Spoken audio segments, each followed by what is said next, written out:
So we got the Apple Watch Series 8 this year, the most minor updates of any Apple Watch ever. Like, the only changes were the temperature sensor, which cannot measure your actual temperature or detect when you have a fever. It only detects variations from the baseline. And then we also had car crash detection, but this was it. It had the same chip, the same design, the same display, the same bands, the same everything. So the question is, will the Series 9 be a big change? Well, potentially. So here are not 5, but 4 things to expect, and then 3 things to expect from the Apple Watch Ultra 2. Starting off with the Apple Watch Series 9, the first thing to expect is the S9 chip. And this is actually a very big deal. And that's because the S8, 7, and 6, so the chips inside the Apple Watch Series 8, 7, and 6, they were actually the same chip, just with a different name. And it made sense. Performance-wise, the S6 was very fluid.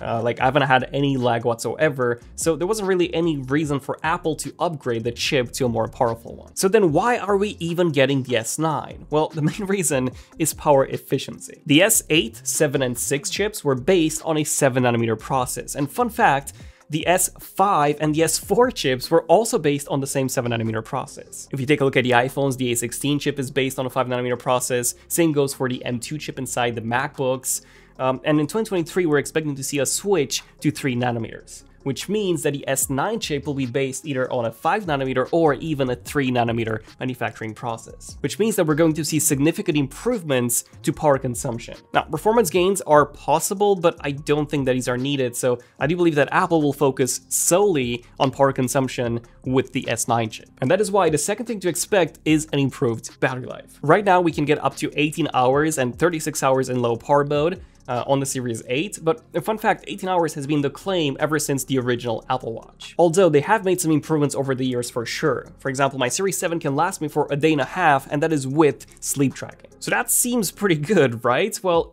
kind of for an Apple Watch, but it is still far from the competition. The Galaxy Watch 5 can last up to 50 hours, and if you take a look at the Garmin options, even though they are for a different purpose, they can last for 7 days, or 30 days, or even unlimited with solar charging. The Apple Watch Ultra does last for longer, double actually, 36 hours by default and then 60 hours with low power mode, but that disables a lot of features. The Galaxy Watch 5's 50 hours by default has no low power mode involved. So with a new S9 chip, I wouldn't really expect any massive gains. I would say probably 4 hours at most, so 22 hours instead of 18. I still think that this is a great improvement, but yeah, Apple will need to also bump the battery size in order to compete with what the other manufacturers are being able to offer. And since we're not expecting any redesign with the Series 9, it's unlikely that the battery size will increase by any substantial amount. Okay, the third thing to expect is a new key feature.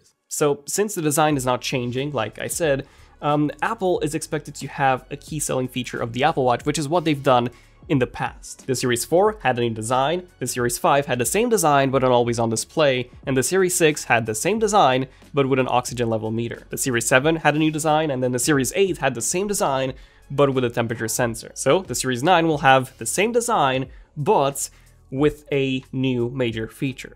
And yeah, you're probably wondering, what could this feature be? Well, I would think that most likely this will be a new health sensor. What sort of health sensor, you might ask? Well, we know that Apple's currently working on 2 health sensors, a glucose monitoring sensor and a blood pressure sensor. In terms of the glucose monitoring sensor, DigiTimes reported that Apple suppliers have already started working on short wavelength infrared sensors that could be used just for this. And this was, fun fact, rumored for the Series 8, so it's really close to completion, but we never actually saw it in the end. Blood pressure has also been rumored, but this is a bit more difficult to do, although Samsung can already do this on the Galaxy Watch 4 and 5, it's just that it needs calibrating with an actual blood pressure meter first. So between these two, I would guess that it would likely be the glucose monitoring sensor, especially since we know that it was very close to completion.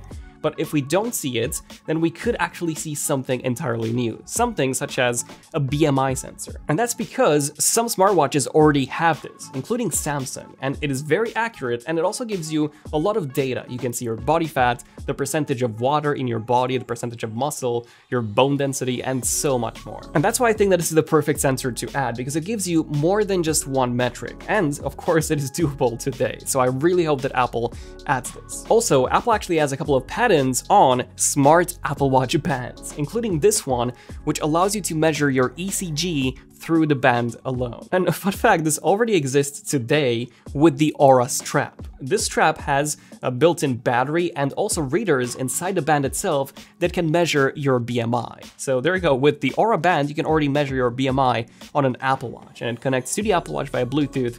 And it does actually work quite well. There have also been a lot of talks of Apple potentially adding a smart connector to the Apple Watch to allow for smart bands to connect. In fact, an Apple Watch Series 3 prototype did actually have a smart connector, which could have enabled blood pressure monitoring quite easily. And having a smart connector would allow for thinner bands without the need to actually charge them, like you have to with the Aura strap. The only downside of a smart band is that you will need to have a specialized band for each metric that you want to measure, which would be a major downgrade from the Apple Watch currently, which offers everything built in, no matter which band you wear. But I would definitely love to hear your thoughts on this. Would you prefer a smarter band, but with a sooner release, or that built-in sensor, but with a later release? And the fourth thing to expect are just some new color options. So since we're not getting a new design, Apple will very likely update the colors. The Series 8, for example, removed the blue and green colors. So I would guess that one of those would actually be coming back with the Series 9, or we could also see an entirely new color. But I would say that the best part about the Series 9 release is that we would see some very low prices on the Series 8 and the Series 7, even more so on the Series 7, and since it's basically the same as the Series 8 without the temperature sensor, I think it's gonna be an awesome buy in 2023 or even now for the holidays. So if you simply tap on the screen on the YouTube shoppable cards, you can check out some great deals on the Apple Watch Series 7. Okay, now when it comes to the Apple Watch Ultra 2, we can expect essentially, I was initially saying 3 changes, but realistically it's 4. It's basically the same ones as we do get with the Series 9. So the S9 chip, same chip as the Series 9, same power efficiency improvements. Of course, second, we would have that improved battery life, so a couple of extra hours. Then 3, the new feature, which could be BMI or glucose, same as the Series 9. The Ultra will get a 2. And then lastly, some new color options. As currently, the Apple Watch Ultra only comes in one color, which is the silver titanium. But if we take a look at the previous titanium Apple Watches, they actually came in 2 finishes, silver and black titanium. So I would expect both of these options to be available with the Apple Watch Ultra 2. And considering that the Apple Watch Ultra sold way better than expected, with lots of non-athletes buying the Ultra for its improved battery life alone, like I even have friends who bought the Ultra for that, I do see Apple offering more color options next year. Maybe we'll even get to see some completely new colors, like a product red variant or one that is fully covered in that international orange color. I think that would look really sleek. And of course, on top of all of this, I also expect Apple to release some new bands for both the Apple Watch Ultra and the Apple Watch Series 9. Either just some fresh new colors of the existing bands or some fresh new bands entirely. But what do you guys think? I'm Daniel, this is ZONEofTECH, and I'll see you guys in the next one. ZONEofTECH signing out. Cheers.